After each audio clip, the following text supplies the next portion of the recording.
یہ جو ہمارے لیے آمدنی ہوتی ہے نا کسی چیز کی، جب کوئی ہم لاتے ہیں، حاصل کرتے ہیں یا کھاتے ہیں، تو یہ ایسے ہی ہے جیسے زمین میں بیج بوتے ہیں. جو کچھ ہمارے اندر ہماری ملکیت میں آ رہا ہے نا، وہ زمین میں بیج کی طرح ہے. اب بیج جس چیز کا بوئیں گے ویسا ہی پھر اس کے بعد اس کا آؤٹ پٹ نکلے گا، ویسی فصل نکلے گی، ویسا ہی پودا نکلے گا. یہ ایک حقیقت ہے. اس کا تعلق بالکل بیج جیسا ہے. انکمنگ کا اور آؤٹ گوئنگ کا تعلق بیج اور درخت کی طرح ہے بالکل. اگر آپ نے بیج زمین میں کسی پھل کا بو دیا ہے تو پھل نکلے گا، اگر زہر کا بو دیا ہے تو زہر نکلے، کانٹے بوئیں تو کانٹے نکلے. گندم سے گندم، روی جو سے جو، یہی معاملہ ہے. تو جو کھائیں گے وہی نکلے گا، جو لائیں گے گھر میں وہی باہر آئے گا. جی ہاں، اس لیے پاکیزگی کا حکم اس میں.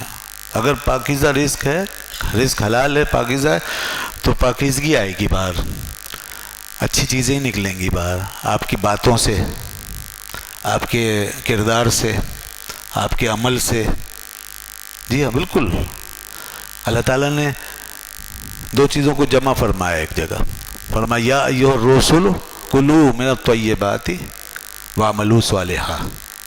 اے رسولوں کی جماعت، کھاؤ طیبات. ہمیں کہا جا رہا ہے، رسولوں کا تو یہی عمل تھا کہ جیسے تم کر رہے ہو اسی طرح کرتے رہو، اور جو لوگ سن رہے ہیں وہ اس پہ عمل کریں. کلوا من طیبات، کھاؤ طیب پاکیزہ، واعملوا صالحا، اور عمل کرو نیک. عمل کرو نیک، کھاؤ پاکیزہ اور عمل کرو نیک. دیکھیں بات یہ ہے کہ ایک ان پٹ ہے ایک آؤٹ پٹ ہے. تو کھایا، اس کا نتیجہ نیک عمل بنے گا. سیدھی سی بات، یہی سیکوینس. اگر آپ نے خدا نخواستہ ہمارے اندر گیا ہے وہی ناجائز، حرام، غیر طیب، تو اس سے پھر نیکی کا نکلنا ایسا ہی ہے جیسے گندم سے جو کا نکلنا، جو سے گندم کا. بہت مشکل ہے.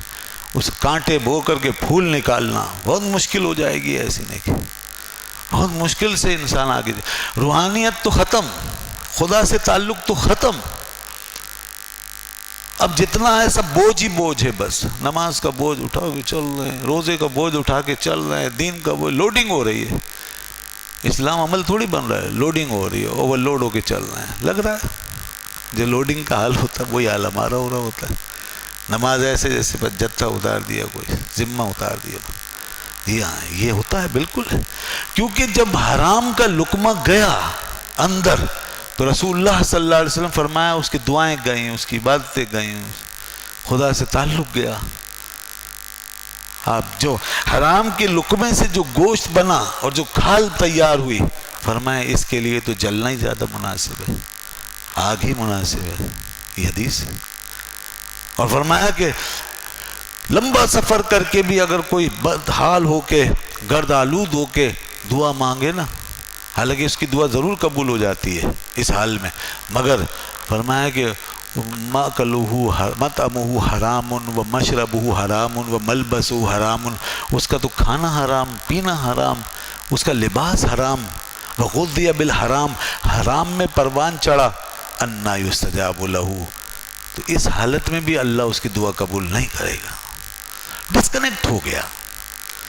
تو جو ڈسکنیکٹ ہو گیا اپنی روزی کی وجہ سے، اپنے رزق کی وجہ سے، خدا سے کٹ گیا، اب وہ نماز پڑھ رہا ہے، روزہ رکھ رہا ہے، اس میں روحانیت کہاں سے آئے گی؟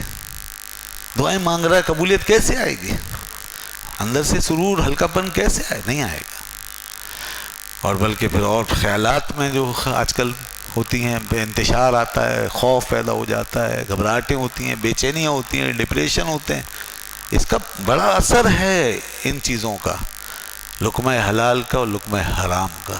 ان کیفیات میں بڑا دخل ہے.